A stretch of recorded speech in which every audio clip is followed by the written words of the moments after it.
Alright, good morning, guys. So I hope you're all doing good. We are going to have our weekly outlook. So for the upcoming week, so the week starting on the 10th of March. Okay. But before talking about the price action, let's just take a minute and then talk about the risk sentiment. Okay, or basically the sentiment on the market. So currently, the key word is trade war, or if you can say the tariff. Okay. So let's take an example and then see how we will explain that bearish price action on DXY.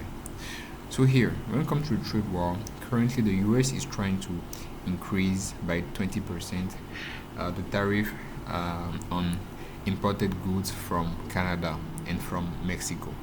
So what could be the impact on the market? So here let's just discuss about it.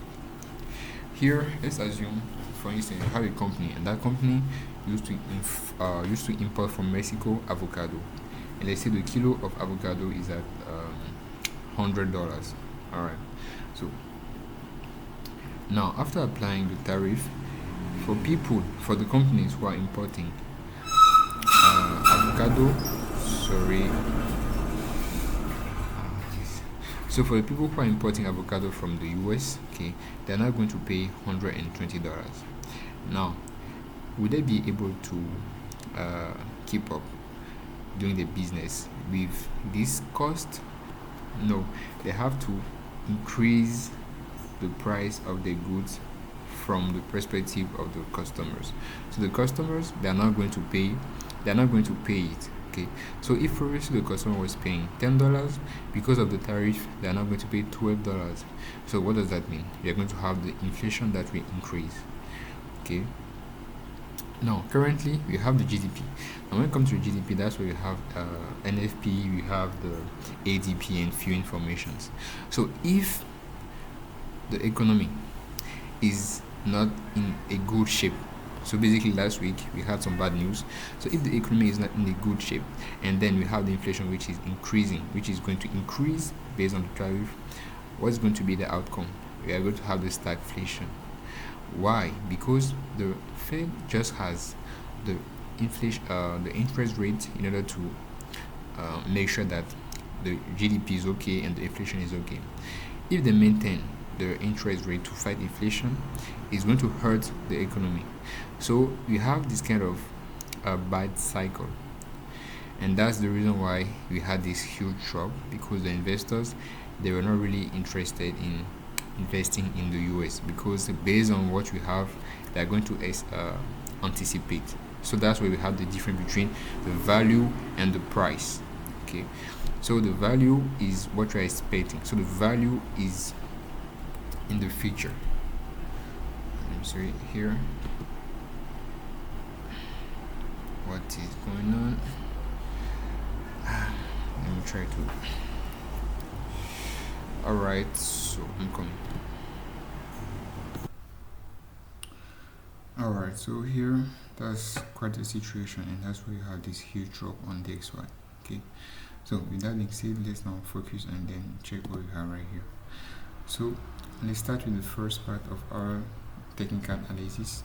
We are going to check the time aspect. So when it comes to time, we are going to check the possible weekly template that we can have.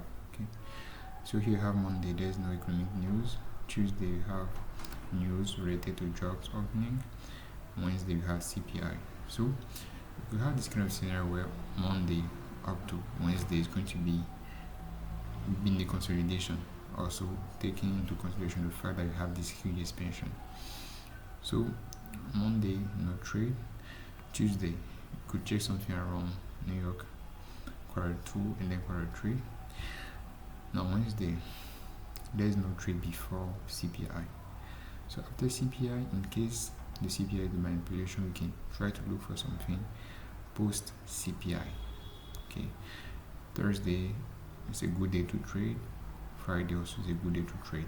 Okay, so now time to move to the price action. So currently, based on what we have here, for the long term, okay, for the next 6 months or 1 year, okay, the DXY is bullish. Okay, it's a strong asset. But currently, because of the risk sentiment that we have, okay, the risk of stagflation, that's why you have this huge drop. Okay, that's quite a situation. So do I think that the market, based on the fundamental, okay, the market will just keep pushing over? I don't think so. Taking into consideration the fact that Trump has decided to postpone the tariff once again. So that's why I was saying that here that tariff story is just a bluff. It's not really going to apply it. So I think now the investors, they can start gaining confidence, and then they can start saying, okay, we can start buying dollars, because technically the tariffs they're not going to be applied. Okay, so what you are afraid of, the inflation keep pushing higher and then the GDP going lower, this scenario we start disappearing. Okay, so that could be a good news for the XY. Okay. So let's start with the monthly. Alright. So when it comes to the monthly, let me quickly show you the PD array that I have here. Okay, for the monthly. Alright, so that's it. So when it comes to the monthly, as you can see, we just started the month. Okay, we just started the month, just the first week. And what do you see? This huge drop. Now if you take this monthly candle, this monthly range, we have 4 weekly candles within that month. And imagine if the XY for the upcoming 6 to 12 months is supposed to be bullish. Here you can consider it as a retracement. Okay, a deep retracement. Now here, that's the monthly, and you have a discount PD array right here, and you have the 50%. The price could start shifting from here in such a way that this candle at the end of the month is going to be like this week, where we have some weeks.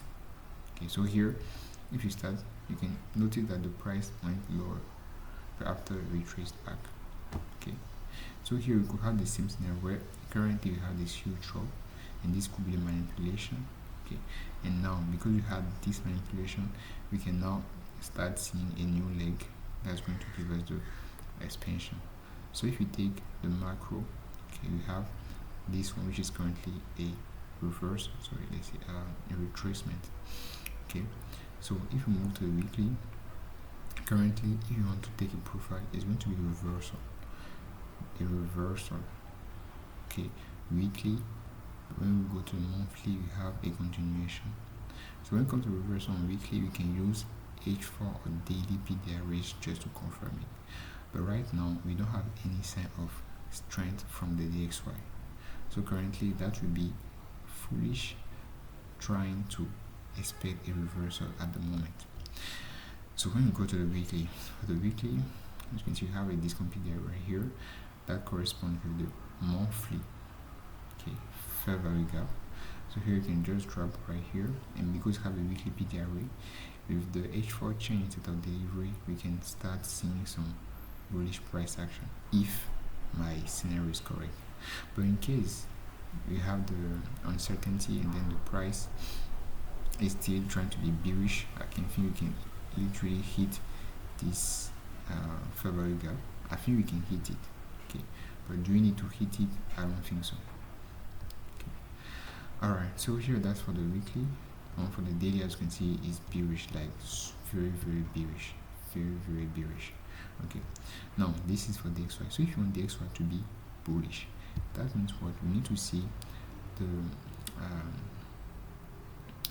the yield, okay, being bullish.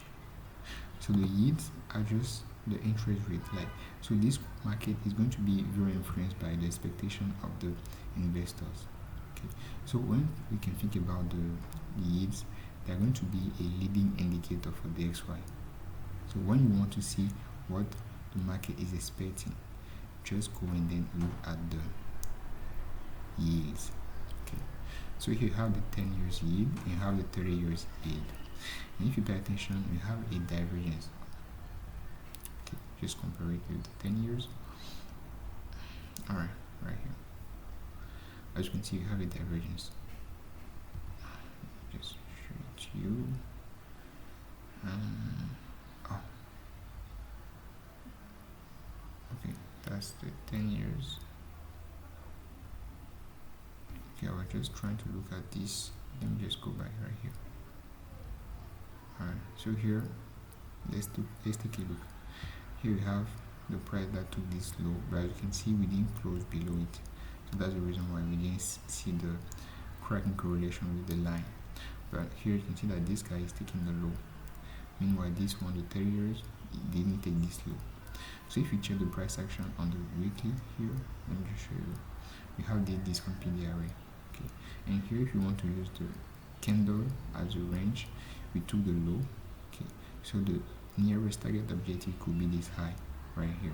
In case you are very bullish, okay, the premium PDRAs like this one are not supposed to push the price lower. Okay, so in case you are bullish, I think we can have a short-term objective, which is going to be this one. So if this one is bullish and then it's confirmed right now, let's go to the daily and I will show you what I mean. So the daily, weekly, daily chain stop delivery, and here you have the daily, which is quite bullish. So that's one of the reasons why I think DXY could be bullish, because we have a cracking correlation. DXY is bearish, meanwhile the yields are trying to start a new trend, and we also have a divergence. Okay, so currently that's the situation in which we are. Okay, and then I think for next week on the DXY, we should wait for shift. We should wait for change in the price action, H4 minimum H4. Okay, and also based on the fact that we are trying to start a new leg, okay, we could even trade on Tuesday or on Wednesday. Okay, because here, as I see, the profile currently, when it comes to the weekly time frame, is a reversal. So you have the trend, what that was the previous trend for the last 5 to 10 candle, which is bearish. Now we are trying to shift, okay, to join the main time frame order flow. So here the time frame that I'm going to use is going to be H4. Okay, that's what I was saying. So that's my expectation. Okay, now here so we have the daily range. Okay, we have IPD arrays. Okay, we have few important stuffs. So if I want my analysis to be correct, okay, currently we could even take this low though, but if I want my analysis to be invalidated, that means you are supposed to close below this fair value gap, because it's supposed to be used as a launch pad. So if you close below it in the weekly time frame or in the daily time frame, I think I will start shifting my focus and then consider DXY being bearish for the long term. Okay, so that's what I have currently. Now if you check the VIX, okay, the fear indicator, as you can see, we are well above the 20%. So here I said when it comes to the VIX is just an indicator that is letting us know that something is going on. Now if you see the VIX above 20% and then we see the yield being bearish, that means the investor, they are afraid of risking, or they are afraid of buying DXY, okay, or investing in the crypto, in the stock market. Okay. But here that's not really the case. We are having a shift. It's above 20%, but now you have the yields, the treasury yields, that are now shifting. Okay, so in case DXY is bullish, okay, what am I expecting from euro and stuff like that? Euro is very bullish. Okay, I think we just need time, because currently the previous price action is extremely bullish and we're not trying to pick the top. Okay, so we should wait and then have more feedback from the price, and then we can take a trade based on that. But for the moment, we just sit on our hands. Okay, so Euro, USD, GBP, USD, they are not really the best asset to trade in case DXY has to be bullish. Okay, but in case DXY is bearish, I think we can literally take GBP, USD, and then hit this high right here. And what about USD, GPY? So here's the GPY. As you can see, we didn't have a huge drop like what we did with euro, but here let's see, we have a discount area right here. Okay, so first and first, we also need to think about GPY. Currently, GPY, when it comes to the interest rate, okay, they are hiking. So GPY is supposed to be bullish, and if you want DXY also to be bullish, you have a problem, okay, because they are going the same direction. So we need to find that huge divergence. To find that divergence, I think that's where I can go and then check USD CHF. So when it comes to USD CHF, Swiss franc, okay, we also have that bearishness. Okay, I don't think that's the best. Alright, okay. So here, that's just the market outlook. Okay, so I think that that's why we go bullish now. In case we keep pushing lower, and here, in case we decide to close below this fair value cap, okay, because you have this premium here. So if this premium is able to push the price lower, that means this is just a retracement, and then the expectation of the investors is still bearish. Okay, so those are the conditions. Okay, so that's what I'm going to look at during the week and then give you a feedback. So thank you guys and have a great week. See you.